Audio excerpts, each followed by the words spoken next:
kung titignan natin yung kay First Lady na interview, do you actually think na hindi alam ni President Marcos yung interview na yon at na ganun yung sasabihin niya? 'Di ba, ni First Lady? We will have to assume na nakamada ng maayos yon. Hindi aksidente yon, hindi yon ambush interview, hindi. It was set up, 'di ba? Kaya tingnan natin. Doon natin ma-analyze na iba yung saloobin, no? Or at least let us hope so. Anong effect noon kina Duterte, kina Sara? It confuses them eh. 'Di ba? Kasi if you wear your heart on your sleeve, more or less mape-predict nila, mababasa ka na eh. For this approach, hindi ganon. Hindi nila mabasa. Nako-confuse sila. Samantalang sila, basang-basa na, pero sila, hindi nila mabasa itong kalaban nila.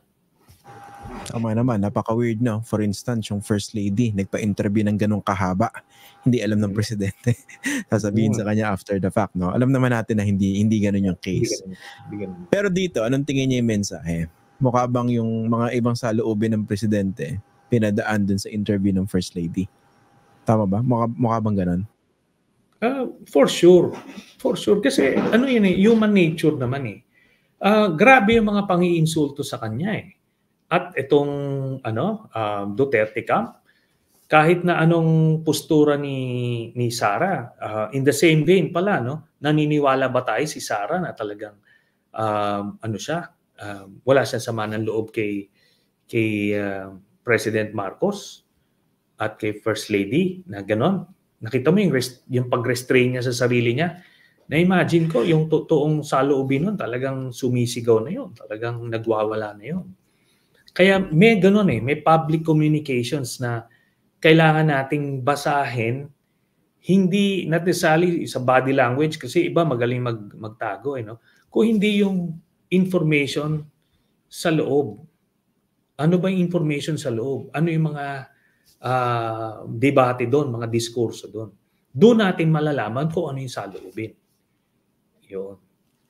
Who do you think got the upper hand? Kasi nagsalita si First Lady Lisa Marcos. Hindi naman siya madalas magpa-interview. Napakaldahing tin-interview niya. Tapos sumagot si Sara Duterte, specific dun sa binanggit ni First Lady Lisa Marcos na bad shot na sa akin yung si Sara Duterte. And number 2, she crossed the line. Napag inanalize naman natin, talaga mabibuisit ka naman talaga kung yung Vice President umattend ng ganong rally kung saan tinawag na bangag yung asawa mo. Pero ang sagot ni Vice President Sara Duterte, walang kinalaman sa mandato ko yung saloobin nyo at mag-uusap na lang kami ni President Marcos between us. And after that, sinabi ni President Marcos, Sara would stay put dito sa aking gabinete. Tapos kanina, nagpasalamat yung Sara Duterte. Parang no? Parang napaka-predictable nung scenario. Parang pelikula. Anyway, sa tingin nyo, who got the upper hand in this particular episode? Was it Sara Duterte or BBM? Maliwanag na ang nanalo dito yung Marcos administration. Kasi dun sa saloobin ni First Lady, maliwanag yung mensahe sa buong bürokrasya na kalaban itong si Vice President Sara. Yun, walang ambiguity doon. Hindi, yun yung linya. Ginuhitan niya. Kasi yung statement naman ni VP Sara, kino-contain na lang niya yung damage eh. Pero siya yung na-diminish doon. Ang ginagawa ko nga dito palagi sa yung political mathematics na tinatawag ko. In any situation, in any political event, whether interview yan or isang ibang event, ang tanong mo dapat doon, nadagdagan ka ba o nabawasan? Nung nagsalita si First Lady, nadagdagan ba siya o nabawasan? I believe nadagdagan siya. Kasi itong base niya na consolidate Tapos yung burokrasya na nasa gitna, dahil nakukonfuse dun sa mga signals, hindi na ngayon confused. Dito yan. Dito na sila. At importante yan sa ganitong political warfare. No? Remember, developing country tayo. Kung developed country tayo, yung burokrasya, nasa gitna yan, regardless kung sino yung nagbabangayan. Pero dito, as a developing country, sumusunod tayo dun sa timon nung nakapwesto. Siya ang nag-set ng direksyon na yun. Doon naman sa statement ni VP Sara na ganon, na parang inano lang niya, brinash off lang niya. Pag titignan mo, parang hindi naman siya nadagdagan, pero hindi rin siya gaano nabawasan. Kumbaga na-minimize niya yung damage. But, palagay nyo, after nun, anong magiging reaction ni First Lady doon sa sinabi niya? Ginalit lang niya eh. Lalo. Ininsulto niya eh. Di ba? Ano yun? Mabigat yun. So, in the end, ikaw pa rin yung talo kasi sila yung nakapwesto eh. Ginalit mo lang eh. Di ba?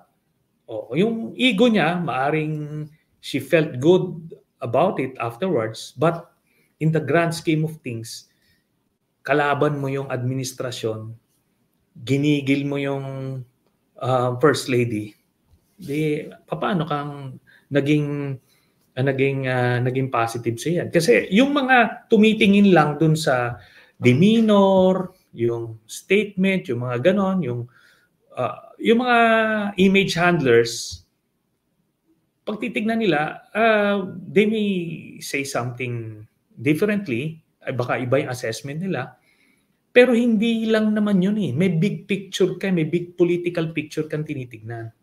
Yung images na yun, ano lang yun? Yun lang yung pinaka-superficial.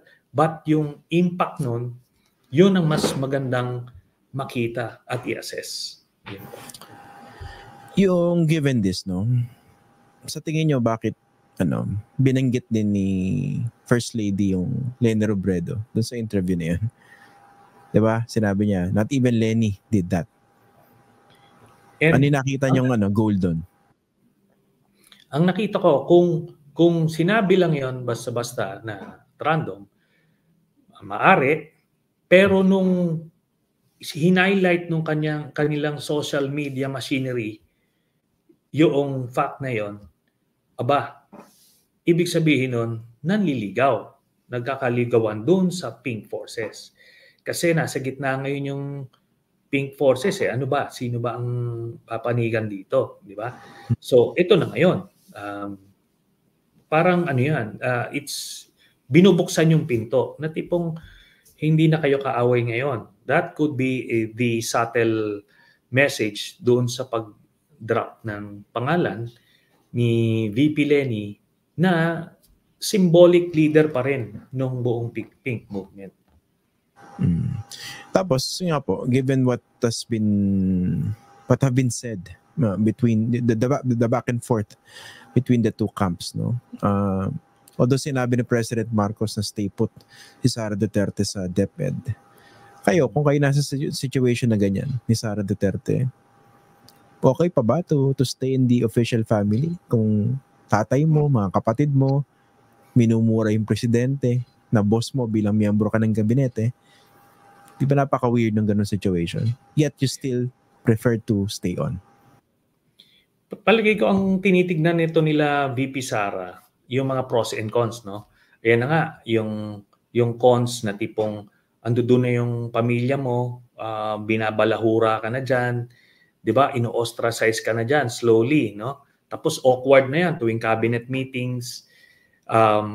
Baka kung sinong mapapalapit sa'yo, pinipicturean yun. Sino bang cabinet secretary medyo chami-chami kay VP Sara? Parang baka mamarkahan yun. So, ma-isolate siya. Pero, ang tinitignan ko rito sa mga to, based dun sa pag-profile namin sa kanila, resource-driven yung kanilang makinarya or yung kanilang image handling and projection. So, by sticking it out dun sa DepEd, matitake advantage nila yung resources ng DepEd. Di ba? So magagamit nila yon for holding on to their political base. Kaya natipong, sige na, kung sabihin yung walang delikadesa, bahala kayo dyan. Basta pipigain ko tong resources ng DepEd for as long as I can. Di ba? So baka doon natin maganda tignan doon sa aspeto na yon, kasi wala na silang confidential funds sa Vice President, Office of the Vice President.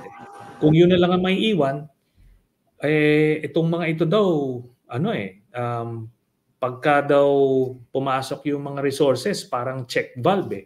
Pumapasok lang pero hindi lumalabas. So hindi bubunot yung mga yan. So may hirapan silang mapanghawakan yung kanilang political base pagka wala silang resources. Yun ang aking tingin. Kasi talagang nakakahiya na kung titignan mo sa aspeto ng delikadesa, yun nga, yung self-respect.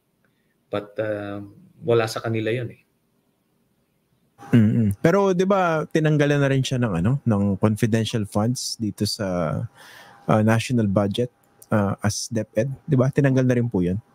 Although syempre, yes, meron pa rin resources definitely ang DepEd dahil education gets the biggest appropriation, 'di ba po, by law. Yes. And aside dun sa confidential funds kasi, meron silang mga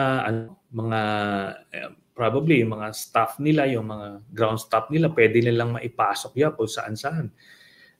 Tapos yung physical resources ng DepEd, yung mga eskwelahan, yung mga pwede nilang maging base of operations yan sa kanilang mga local political partners. Marami pa. Tapos yung buong mga teachers, di ba? Ito mag-eleksyon. So, alam niyo na, sa COMELEC, sila yung ginagamit. Maraming pwedeng i-exploit ng isang wala sa ayos na DepEd. Pero sa tingin nyo, hanggang kailan sila pwede magplastikan? Or hindi issue yan between these two political families? Ito, hula ko lang. Ang palagay ko, for sure, after 2025, magsosulian na ng kandila, ika nga. Kasi meron pa silang minamanage itong 2025 elections. Yung electorate dito, shared base pa rin nila . Diba? They would need each other's vote na maanggihan ng boto ng admin, yung from the Mindanao base ng mga Dutertes.